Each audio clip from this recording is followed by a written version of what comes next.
John, Yes. hello, welcome to the MX-5 National Rally, and welcome to the auditorium.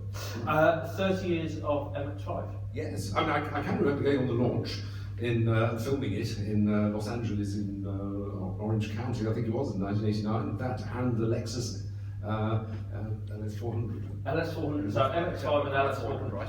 Yes. MX-5 has done quite well. Stood the test of time better, perhaps. Although the Lexus is still a very significant car in terms of establishing those very clinical and analytical attitude to quality that it had, which was superb. Absolutely. But let's talk about you. Let's go all the way back. We all love cars. So of course, my first question to you is your first car. What was it? Oh, my first car was a Volkswagen 1200 Beetle, which I've still got actually. You've still got it? Because I never had the heart to get rid of it. It was, I think we bought it, my father bought it in the 72s because we'd had a lot of British cars and it got worse and worse. I think the last one was a Cortina XL that was so unstraight leaving the factory that it wore out all its tyres in about 8,000 miles, and he went back, I'm buying a Beetle! All this, oh, how terrible! You know, I think this rather fusty sort of old, but I actually got fond of it. I was allowed to take it to college, and I used to got fond of its humility, and I've never had the heart to get rid of it. It's quite fun still using it. I mean, I do use it regularly, all 34 horsepower. It does go better on leaded petrol, which you can still get if anyone is. Can you? About 12 or 13 garages in Britain that sell it for. It's about a couple of quid a litre, so you do pay a bit more. But even though theoretically it doesn't need it because it's got hardened valve seats anyway, it does seem to run better on it. Excellent. So the 1200 Beetle, what colour? Just blue. Just blue. So solid blau or something. I think it was stuck under the bonnet somewhere. And you've got, is it 2 daughters that you have? Yes. Yeah. Did they learn to drive in the Beetle? No, although it would have been cheaper insurance-wise, but strangely, would have been too cruel to make them learn to drive on that, I think. But is that the car you learned to drive in, or no, what did you learn to drive? I learned to drive on a Cavalier, Mark 1 Cavalier, which my mother had at the time, 76, which is actually a really good car. I think those Opel-derived Vauxhalls of that era. My driving instructor had a Ford Escort Popular. I thought I took one drive in that. And contrary to the current view of old Escorts, which is that they're brilliant, a lot of them weren't, I don't think that one was it. And I thought I'd stand a better chance to pass my test in Cavalier. So, having had that first impression of Ford, is that why you went to go work for Ford? No. Well, I did go work for Ford, mainly because it seemed to be the most attractive option from the recruitment round. I think I got offered a job with Delaroux, who continued to print banknotes. Another with an accounting company, and Ford were the only other people who'd have me about, and so I think, well, I've always been passionate about cars from a very early age. That's what I wanted to go and do. So you were on was it the graduate program? I suppose it would be the Ford graduate training program. Yes. Yeah. What did you do? I counted the number of. We had a whole load of charts. It was days actually almost before calculators. People had mechanical calculating machines, and then you had to work out how many. We had a chart of how many, say, 1,000 Sierras a day in Dagenham were made.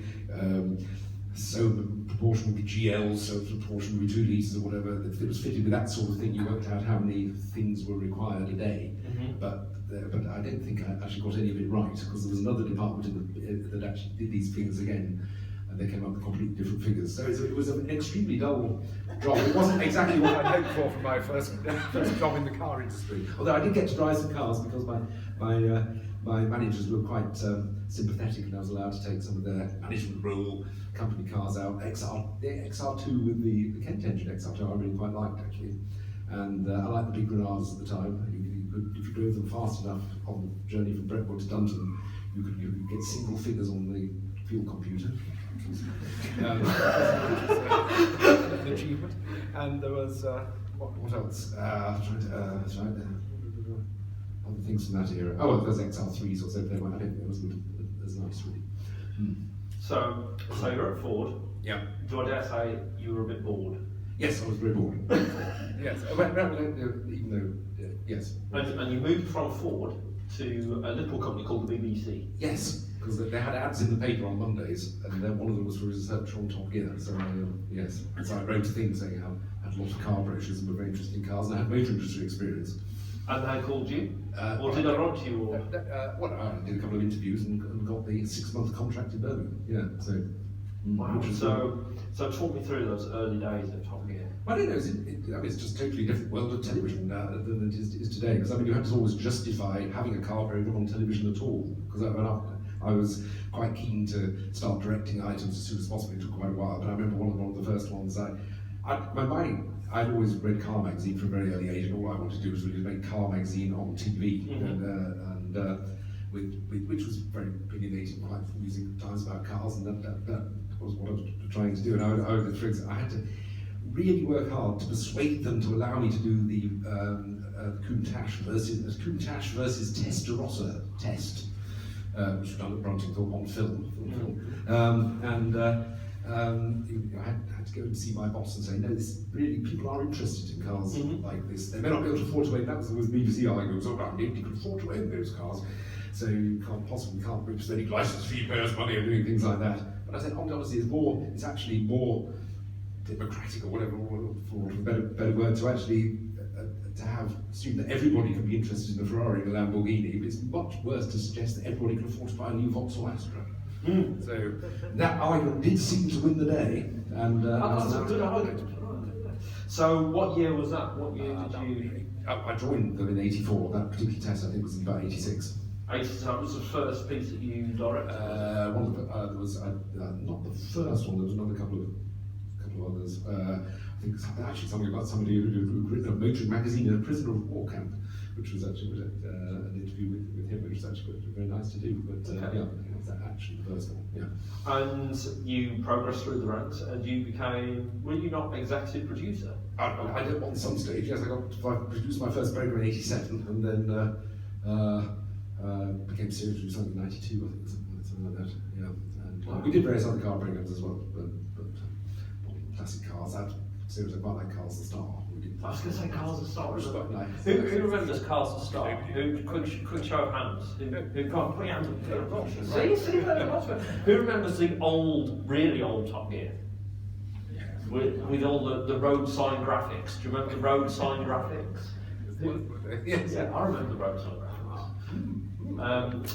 So Top Gear almost became like almost a magazine type show. It had segments in it where you would do sort of a road test and then you would do a feature and so forth. Yeah. Was that your influence? Well, I think that's basically a sort of magazine format, a very traditional sort of magazine format. It wasn't really almost not an active format in itself. It was just a series of items like a magazine. Yeah. And in the 90s, obviously, Top Gear, there was all sorts of Top Gear programs. There was Top Gear Motorsports.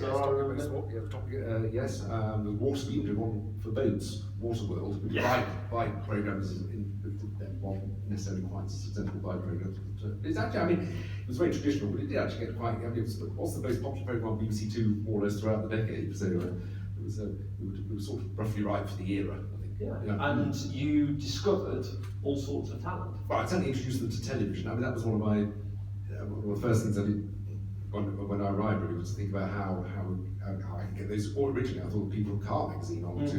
However, and I did various sort of screen test sessions. It wasn't so easy then as it was today. Now you go out with your phone and shoot, but then you actually had to go out with a camera, almost with a camera crew, because there was not even any such thing as a camcorder, or they would just. So you would, and I started to interview people from Car Magazine, the journalists, one sort or another, and trying to get a team of people who were enthusiastic and reasonably opinionated and engaging on different aspects of cars, whether it be used cars in the case of Quentin, but it's there was a new car road test, particularly originally in the case of Jeremy, and so on. Yeah. So we had Quentin Wilson. Yeah. We had Vicki Butler-Henderson. Yes. Right. Clarkson. Yeah. Yeah. Tiff Liddell. Yes, I did introduce Tiff. My colleague Dr. Pollock, I think, who introduced Tiff. Obviously, being a racing driver who could talk whilst racing. Yeah. That was the about their experiences. So out of all of them, are there any embarrassing moments that you can share with us? I really wish there were, but I don't obviously think there were any hugely embarrassing. Have there been any moments in your career where you thought, oh Lord, I've really done it this time? Especially not because with press launches, there's always something that happens on press launch where you think, oh, this is going to be difficult. I suppose so, nothing major. I mean, obviously there was the whole issue with when Jeremy started to become much more opinionated as to whether the whole Vauxhall Vectra saga, I remember being a particular issue. But I mean, with hindsight, one has, we did get we got thousands of letters. They were all the same letter, so it sort of gave the game away a bit from Vauxhall dealers and so forth, saying this is terrible. You should say this about a car, rather than saying, as he had done previously with the whichever version of the Escort it was, Mark III, I suppose. Yeah, well, Mark IV, which was particularly disappointing on launch, and Jeremy did a fairly factual. Negative review of that, whereas the Vectra was more tongue-in-cheek, and that was thought to be very a naughty thing to do. That was an issue at the time. But who was the driving force behind going more opinionated? Was it Clarkson, or were you saying? Originally, I wanted a more frank view of cars on the programme. I mean, and Jeremy introduced that into a more amusing, frank view of cars, and then took it a level further, which was entirely at his investigation. Because I mean, my goal was to train people to write their own TV treatments, more or less, which Jeremy was the one who got to do that. And has continued to do it. And also, as Magnificent obviously reinvented worlds of, the great, he left Top Gear obviously about 98. Yeah. And I think that was mainly because I think he saw himself as he was sort of had a chat show going on, more of a general TV presenting career, but brilliantly sort of reinvented then when he came back to do Top Gear, he reinvented it, which was fantastic as an entertainment show. It's not my doing, unfortunately. I wish I'd said. I recruited lots of people who still work on it and indeed on the Grand Tour. I think probably one thing I'm moderately good at in the world is being able to spot potential, I think. So, And in '99 you left BBC and went freelance. Yes, I went to work for ITV. I was tested to destruction with Carol Vorderman, I think, and because I'd sort of got a bit involved in BBC management, which I didn't find particularly agreeable, so I had to leave more or less. Right. So. The same frank approach didn't work in necessarily there. So that was I started working for ITV. I went to work for the Natural History Unit as well, and which was very enjoyable. And then early 2000s, 2001, 2002, you ventured into another motoring program. Because they people I used to work on Top Gear had left, and I was getting a bit fed up with driving up and down to Bristol and Southampton, where the ITV thing was based, and so I thought it was a good idea to do something back in Birmingham with Fifth Gear. And I went to Channel 5, slightly conservatively, just basically wanted to do old Top Gear on Channel 5, which actually was pretty successful in their terms. So, yeah, I mean, when did it was 2002 to 2015, 16, and then it moved to Quest in 2018. Yes, that's right. That sounds about right. Yes. So yeah, another successful. Quite a CV you've got, John, because I mean, Top Gear, Fifth Gear, you've launched and made these historic motoring programs, and of course, Gadget Show. Who's heard of Gadget Show? Who loves Gadget Show? It's a brilliant program. Was Gadget Show and Fifth Gear like your first time moving from behind the camera to in front of the camera? No, I actually had done 12 things on Top Gear, 12 items on old Top Gear, because my boss at that time thought it was a good idea because I tried launched all these other people's. They went, you should try it out yourself. So I did do a few items, some of which I thought were quite good. I did one on how to become a car designer, which I had to do, and an on-screen recruitment exercise, which got us quite a few people after that, like Richard Porter, who's the script editor on Grand Tour, and James Woodruff did a lot of work on Fifth Gear, and now does the Guy Martin programs, and a few other, Alex Riley, a few other people emerged out of that, which is very good. So some good things there, I think. So do you prefer being in front of the camera or behind? I think I prefer being in front of it because it's a lot easier. Yeah. Whereas you don't feel you're not. You so many responsibilities, and it's got even worse. It's like going into health and safety and goodness knows what you're responsible for as the producer or the director. Whereas it's more fun doing presenting work, really. And you've moved from cars to technology with the Gadget Show. Yes. And you've done a number of pieces with Gadget Show, and we've got Gadget Show Live as well now. Yes, currently, not as we speak, but we've done about 5 or 6 of them. Yeah. What was it? Well, what inspired you to go towards Gadget Show? Oh, well, I'd always been, Channel 5 asked us, because of 5th gear, they said, can you do a technology programme? And I was very keen to get involved with producing it, because I'd always been interested in photography. I used to build radios and things as a child and all that. If there was another childhood interest of mine, I could actually persuade somebody to pay me a modest amount of what to do. So it seemed a good idea. And when we were doing the screen tests, I somehow managed to explain better how to get your CD collection in 2004, your CD collection onto your iPod than anyone else. So I ended up, rather than being in the production team, ended up on the reporting team. And particularly in the early days, I particularly enjoyed trying, because a lot of gadgets then were particularly bad. So you had to, so you could try a sort of printer that wouldn't work, and I did or whatever it was, and tested it, all the prints faded away in a matter of weeks or something. I remember testing that in the garage with a few UV lights and the floor covered in sort of 20 different prints and trying to test things out. Now, when you were doing this in the garage, at any point did any member of your family walk into the garage and say, "What are you doing?" Oh, no, I think they're used to it. I think it's very tolerant. My wife is very tolerant, which was since I would have more cars, for example. I'm very lucky, but yes, I don't know whether I'd really get around to using them. Wow. So, yes. There's a lot of fun out there now going, really? How did you find the one? So how many cars do you own? Oh, nothing significant. I've only got my first, actually 5, but they're not, they're only just functional things. Functional things. So we've got the Beetle 1200. Yes. Name a few others for us. I've got a Golf 5, which should be retired, really. Okay, yes. Golf. I've got a Skoda Yeti I use every day, which is brilliant. Skoda Yeti. Okay. We've got a couple of Toyotas, a very elderly Toyota Yaris Mark 1, which is one of the most brilliantly tough cars in the world ever, which the girls drive when they come home, and a big Toyota box Corolla Verso thing, which currently is doing flat moving services in London today. Very useful for that. Although, yes, it's about 200,000 miles.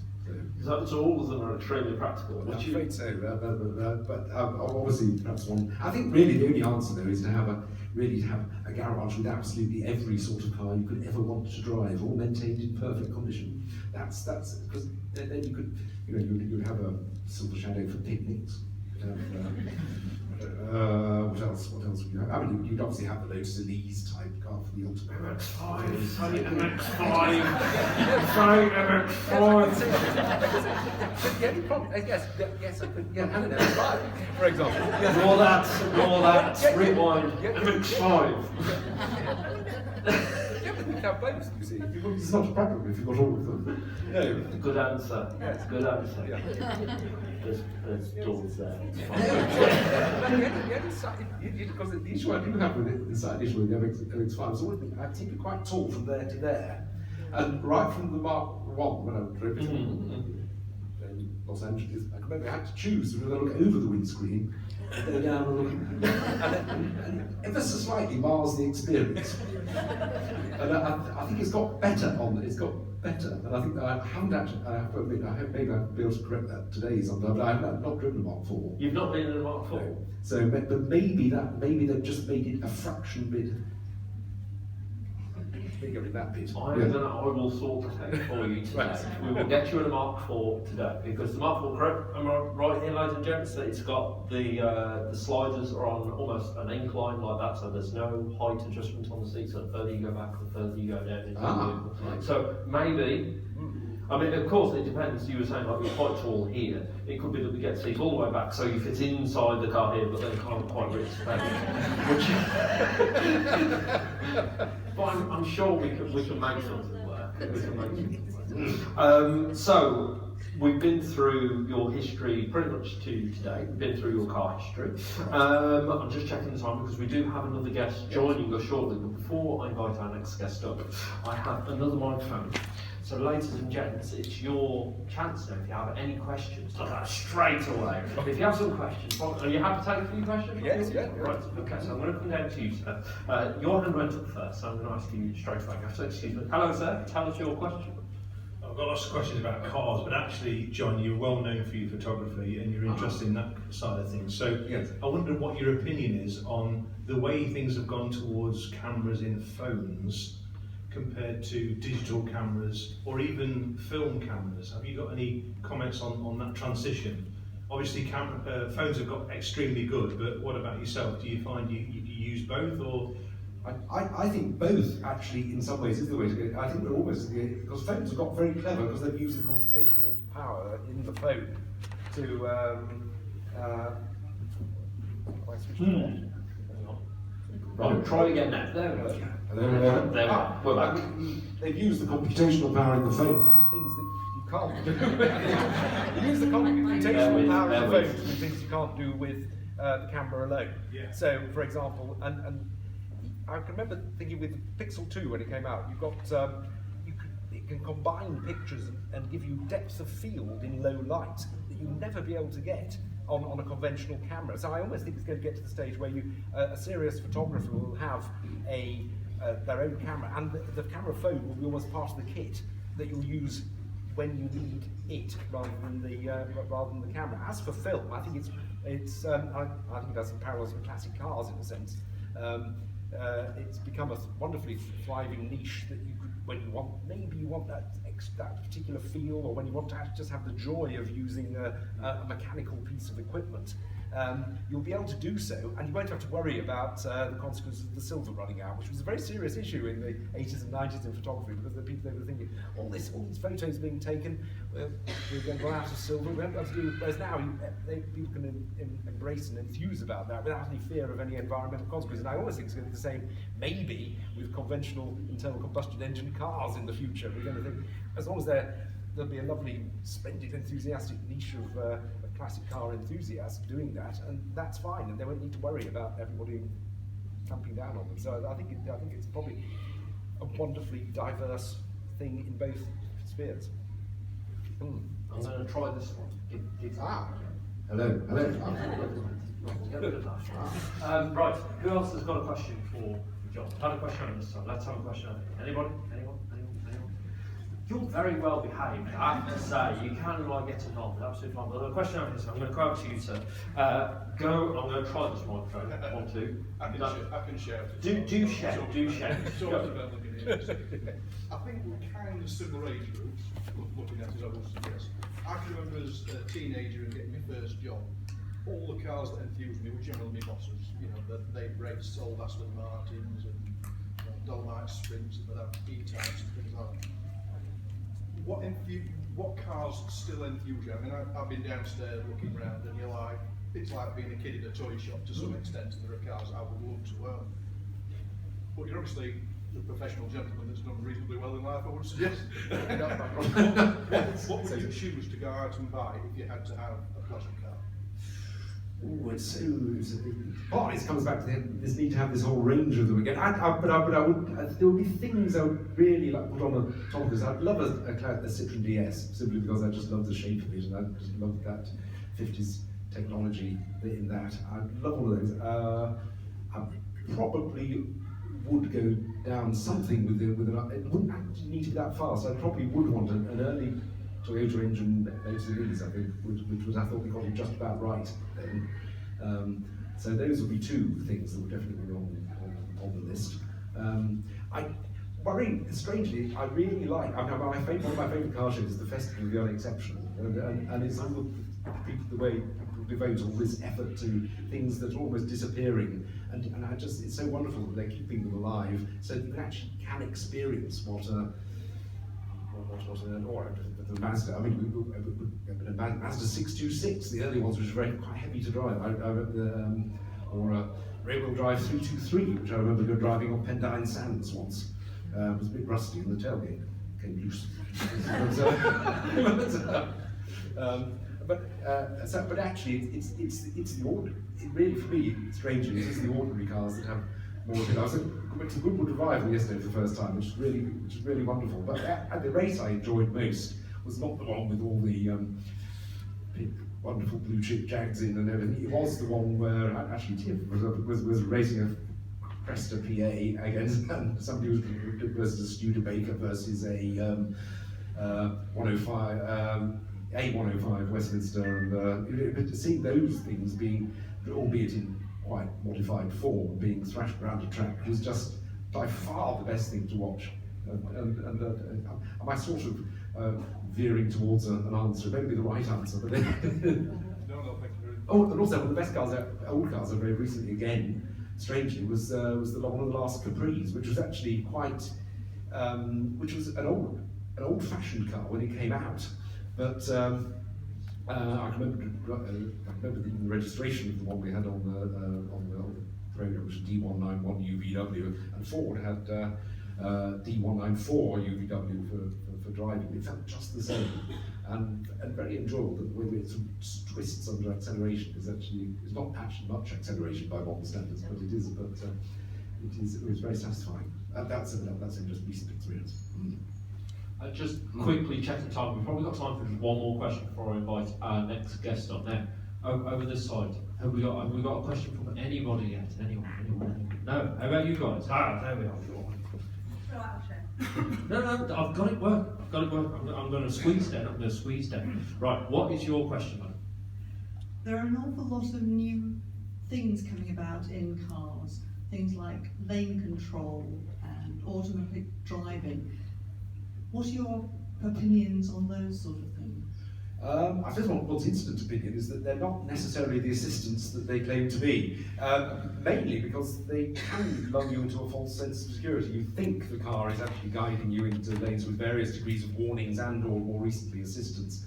And then all that's announcing to you that it's given up on that is a sort of boom, and then you find yourself careering off into the side of the road, which even on the M42 south bit to north bit, you can't cope with that bend on any car I've tried that in yet.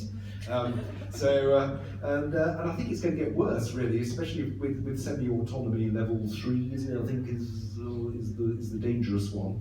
Where you will be able to more or less drive you down the motorway as a combination of intelligent cruise but then you start doing your emails or something whilst all that's going on, and then it'll just stop at one point when you can't see white lines on roads these days, it seems, in many cases. So how's it going to do that? So that's the worry there. But I mean, it could go beyond that. I think with 5G, if it really delivers on its potential, it will car-to-car communication, not self-driving, but car-to-car will get a lot better, and it should really warn you about somebody who's approaching and hasn't been spotted the roundabout or whatever it is about to run into you, and you will get warnings of that, and that will genuinely be helpful, I think. Because I think the AEB works quite well. I mean, Mazda have a name for it. I can't remember, automatic emergency braking in cities. And that I think is a good thing. So it's certainly not all bad news, but one has to be careful, I think. Ladies and gentlemen, please can I ask you to put your hands together for the wonderful Jon Bentley.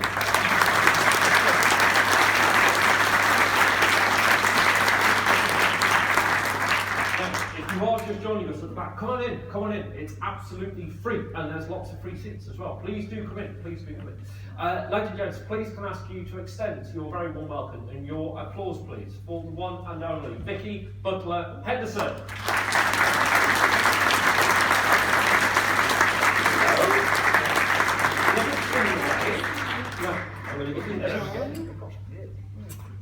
It's almost fifth gear. Hello everybody. Welcome, Vicki, Thank to you very much. the. Is this working yet? Hopefully, not. hopefully. No. Hang on. Let me try. Turn it on and on. Perfect. Try that again. Hello. There we go. Technology.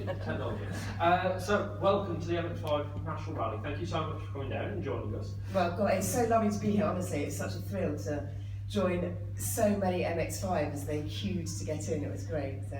Have you ever seen so many? No, In one I haven't. location? No, it's lovely. It's absolutely incredible. Now, who was at the world record attempt earlier this year? I reckon that we've probably got more here today than we had at the world record attempt. Unfortunately, we're not allowed to use the test track. That would have been really good fun to like break the record again.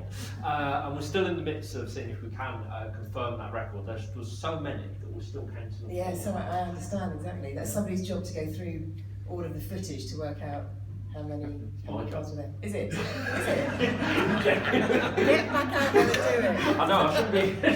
Do you know how many times I've counted it? I've got a counter, I'm like, I can't do this. Like, your eyes start going backwards while looking at the Matrix. But Vicky, what was your first job on TV? Was it Top Gear? My first job on TV was on Top Gear, yes, as a presenter. Was it the Sleep 50 challenge? It was. The Volkswagen Golf GTI, hot hatch, turn up in your road car, race the car and then drive it home. So that was it, yes, exactly. And the perfect presenter for the job because you are from a racing family. Yes, so I started racing when I was 12 years old. So and then Top Gear were looking for a woman who could drive, and they scraped the barrel right down the bottom. Rubbish. and then the item came up about the Slick 50 racing car challenge, racing series. So that was my first one, which was really, I mean, it was what a thrill to race, which is something that I'd done forever. Yeah. And then to do that as part of my first presenting job, it was really good. The stars really did align that day, didn't they? Yes, yeah. I did quite well as well, so that was good. Do you remember your position? I know I was top 10. Let's say 2. No, it wasn't a podium. So looking back at your family history, I was doing a bit of reading on you last night. Is it true that your grandfather raced a Fraser Nash? Yes, so for anyone who doesn't know, Fraser Nash is sort of an old open top car. Think like a big old school Bentley, but smaller. And he raced it at places like Brooklands. And I just think he was a total and utter superhero because in those days, which is in the 30s, they didn't have racing helmets. There was absolutely no safety devices. And if you raced at the bank section at Brooklands, if you made an error, off you went and into the trees. Yeah, it was like a ramp off you. Yeah, exactly. So, in my opinion, I very sadly I never got the opportunity to meet him because he passed away when my dad was 16. But he definitely sort of left some petrol in the jeans somewhere. I think so, because your dad, was it British karting he was involved in? Yeah, so when my father was a teenager, he then raced in the British karting team. So he raced for his country, which I think is such an amazing thing to be able to do. But then he got into farming and sort of got himself a proper job. And obviously you're a racing driver. Your brother Charlie, he's a racing driver. But your sister Lottie, she's not a very good driver. is she? She's an amazing person. She's a fantastic mother. But she and I both sort of tried karting when we were younger, and she did not. It didn't gel with her at all. So, but it did with me, and I'm so grateful that a childhood hobby that I had has given me the most amazing career. So I feel so lucky. So I have a vision of like Christmas around like your family house, of like you, your dad and your brother all on the scale electrics on the PlayStation, and then your sister walking going, come on guys, just one day. Is it like that or? Well, not necessarily a scale electric, but there's an awful lot of car chat. Honestly, it is just car chat, but that's what we've always grown up with. And my sister can by osmosis, I think stuff has like gone through, so she can contribute quite well.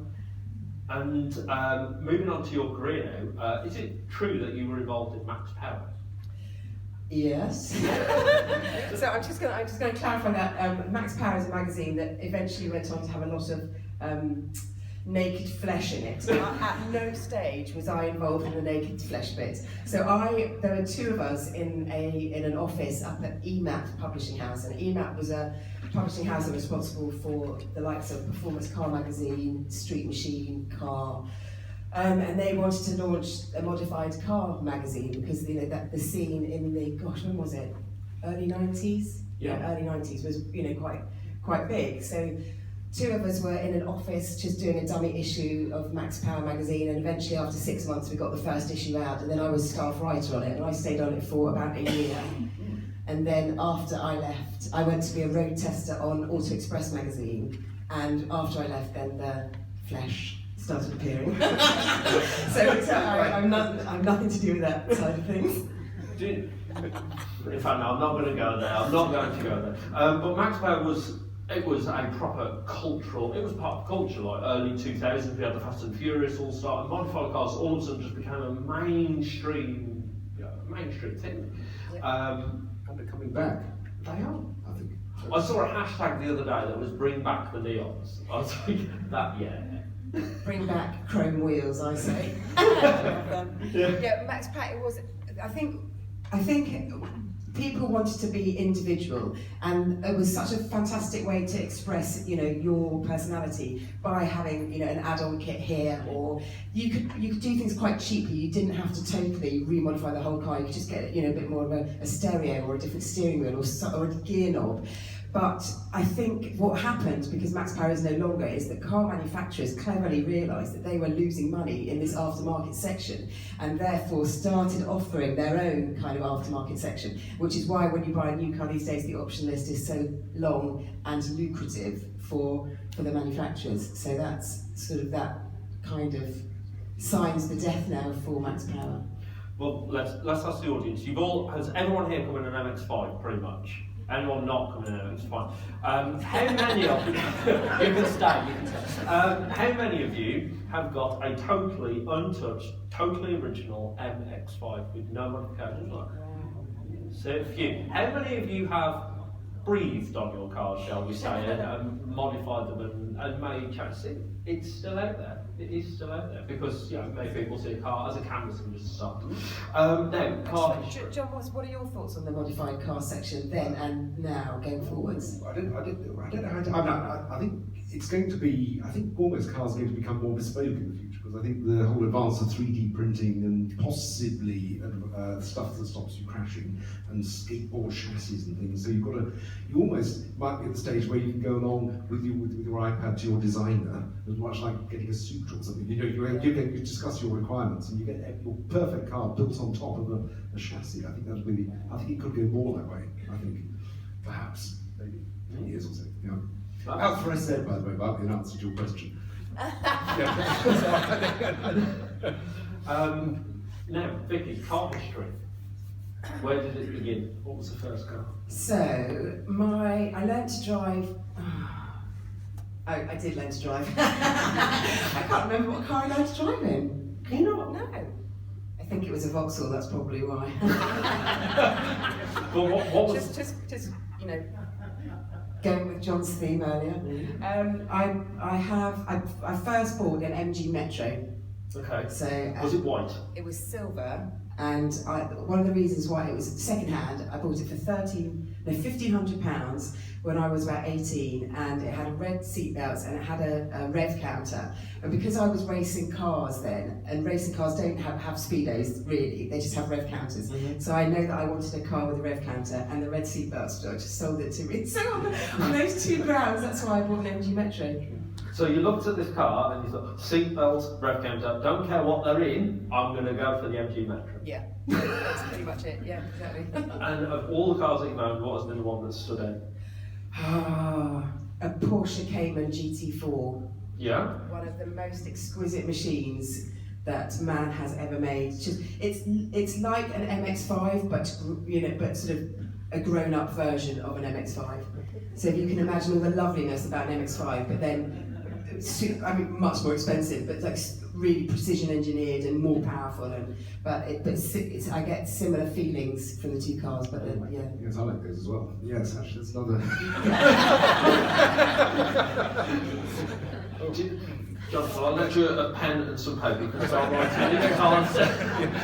Would you like 2 sheets? 3 sheets? Okay, so but many people out there, I've heard many stories of people who've had MX-5s, they've gone to Porsches, and then they've come back to MX-5s. So there's some people who've ventured up to Porsches and so forth and come back. I know a few of you have. Right, we'll just check the time. We're actually good for time because later on this morning we've got Tom Matano with us, and he has got an exquisite presentation. It's absolutely superb, and he goes into the history and his involvement with the MX-5, and it's fascinating. I've had a brief look at it. It's amazing. You definitely want to stick around for that. But before we move on to questions from the audience, I want to ask some awkward questions now between you and Jon. Just go to Jon. Has there been a moment when you've been working, obviously you work with Jon quite a lot on Top Gear, on Fifth Gear and so forth. What has been a memorable occasion working with Jon? Every time I worked with Jon was sort of been in a producer role with me mainly, and the feedback that Jon has given when I've done filming has been really helpful. Particularly in my early career, as you don't go to presenting school. Well, you didn't then, so I learned on the job. So I think feedback from Jon was exceptional. So thank you very much, Jon. Oh gosh, I was making it up as I went along, obviously. But it seemed to work, so that's good. Has there been any moments in your career, Vicki, where, like, I don't know, maybe you've had a press car that you haven't got shiny side up, but you sort of handed back and gone, ooh, okay, I hope you don't notice that? I haven't, but Tiff has. Is Tiff here? No, excellent, which means you can share. He's got a few, but there are quite a few stories where Tiff's done something, gone too close to something somewhere along the line, and then we've had to end up we can only film from one particular side because Tiff's got a signature down the other side. And any particular cars that he's done that in? Oh, quite a few. Maybe we should book Tiff next. But there was one incident actually, and it was when Top Gear was still being made at Pebble Mill in Birmingham, and I had driven a Morgan, and so this is mid-90s, and I had filmed it, and then I came back into the Pebble Mill car park at the end of the day, and the steering wheel fell off in my hand. It just fell down on my lap, and that for me has scarred me against that particular mark forever. I had a wheel fall off a Citroen AX. Stroke? Yes. Did you? Yes. Whilst you were trundling along? Fortunately, not at high speed, but I wondered why it was making this very loud rattling noise. As one got to a halt. Wow. I don't, yes. So you both had wheels fall off cars. I've never had that happen, and they say bad luck comes in threes, so I'm a bit nervous about driving home. Don't worry, I think we've got a third one. You have steering wheel. Thank you, sir. Rear wheel. Rear wheel. Went bouncing, there was some rattling, then it went bouncing down the road. And I went up. So we've had a favourite car, Porsche GT4. What is the absolute worst car that you never ever want to go near or see ever again in your entire life? Apart from the one where the wheel fell off and any of its siblings, there was a car called an Asia Rockster, Rocksta, and I was a road tester at Auto Express magazine, and it was like a miniature, it's like a bit like a Jeep Wrangler but kind of cheap, and that was just horrific. Has anyone ever heard of it? Yeah. Oh, a few, yeah. It was proper. It was just shocking, shoddy, despicable, horrible. Yeah, nasty. Jon, your worst one? Come on. And the most disappointing, which isn't quite the same thing, was recently, and it was, I've always, because as an occasional 2CV owner in the past, I've always fancied a Citroen Mahari. You know, one of those sort of with strange plastic bodywork, the colour running all the way through it, and other things.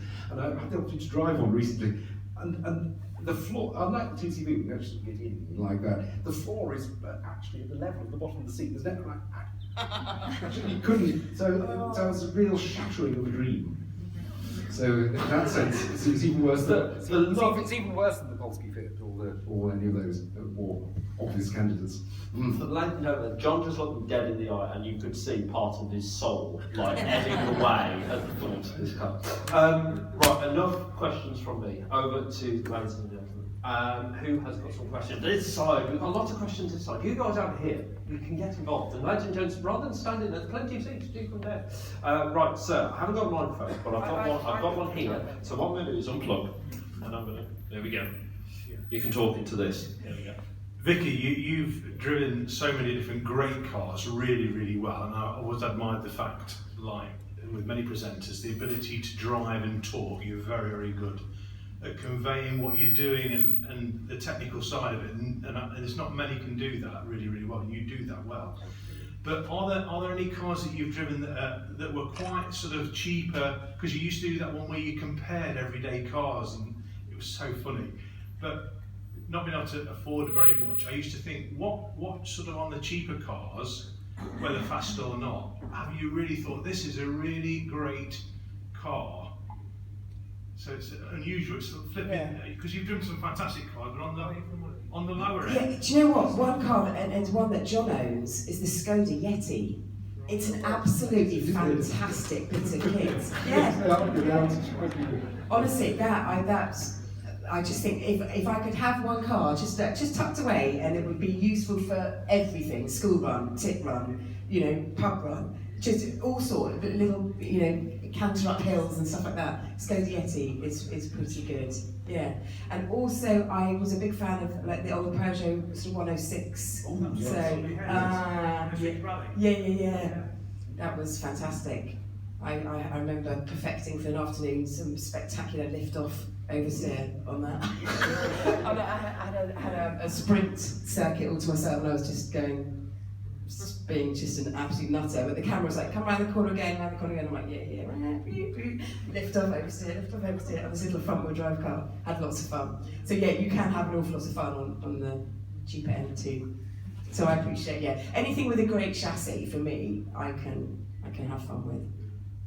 Excellent. Right, good question. Any more questions? Anyone got a question down here? Can I just Yes. pick up on the Yeti? Oh yes. Go on.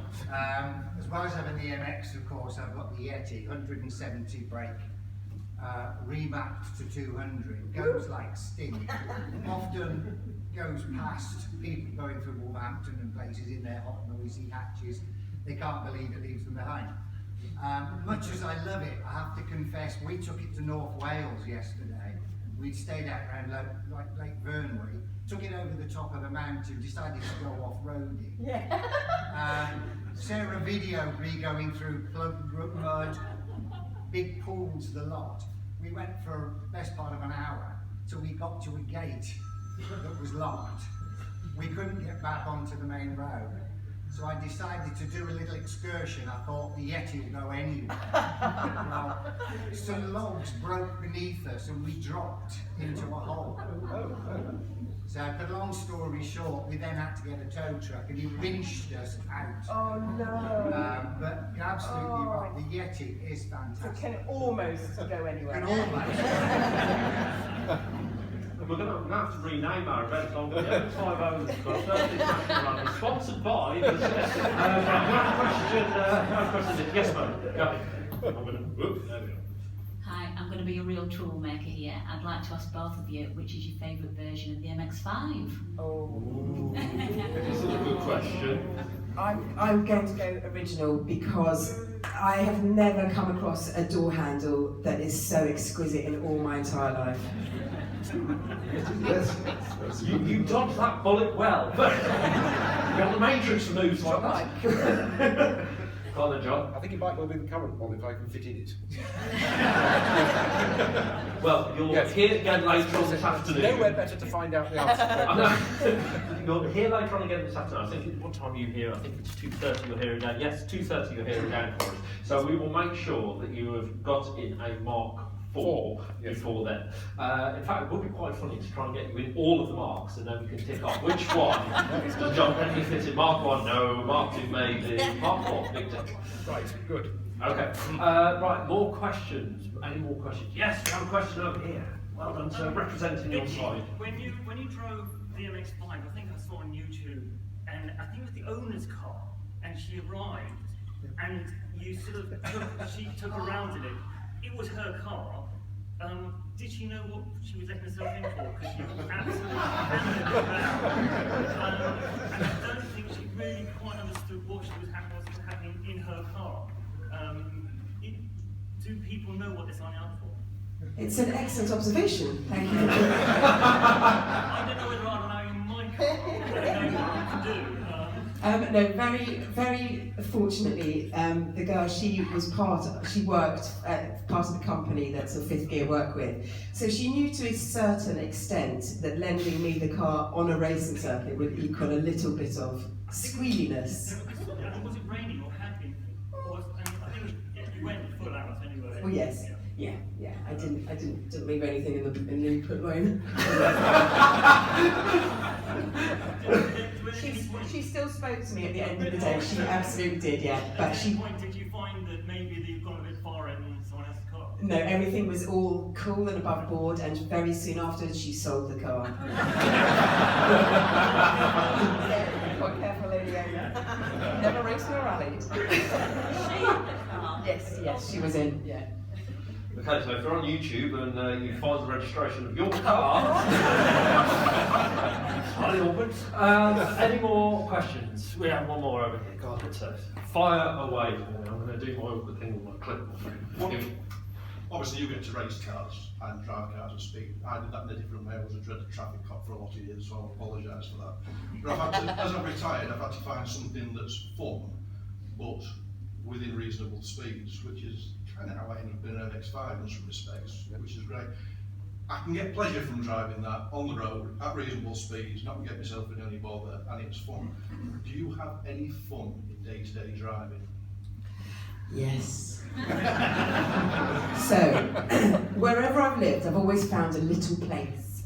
And yesterday I went to my special little place. I've got a 30th anniversary MX-5, and I took my 8-year-old daughter, and she was like, Mum, can we go and do this? I was like, yeah, come on.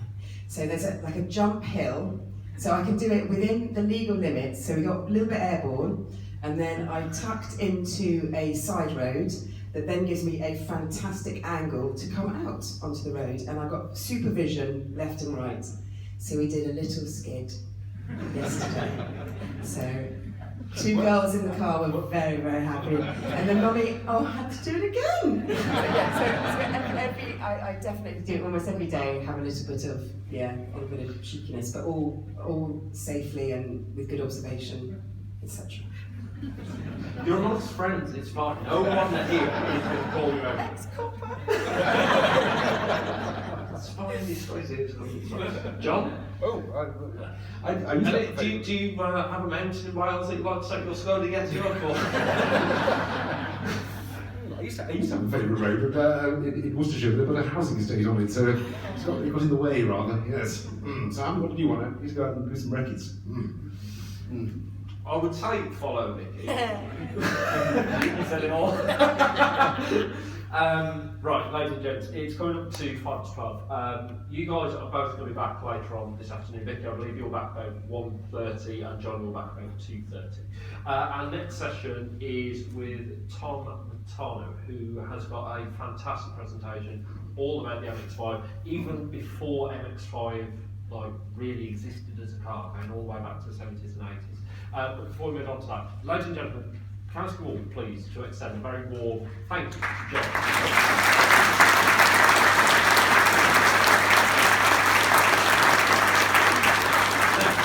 I do believe that you guys have got, you've got some activities going on outsides and so forth. So we're going to welcome you to head outside. The sun is shining, there's thousands of cars out there. Do enjoy yourselves, and we'll see you back here in about an hour or two.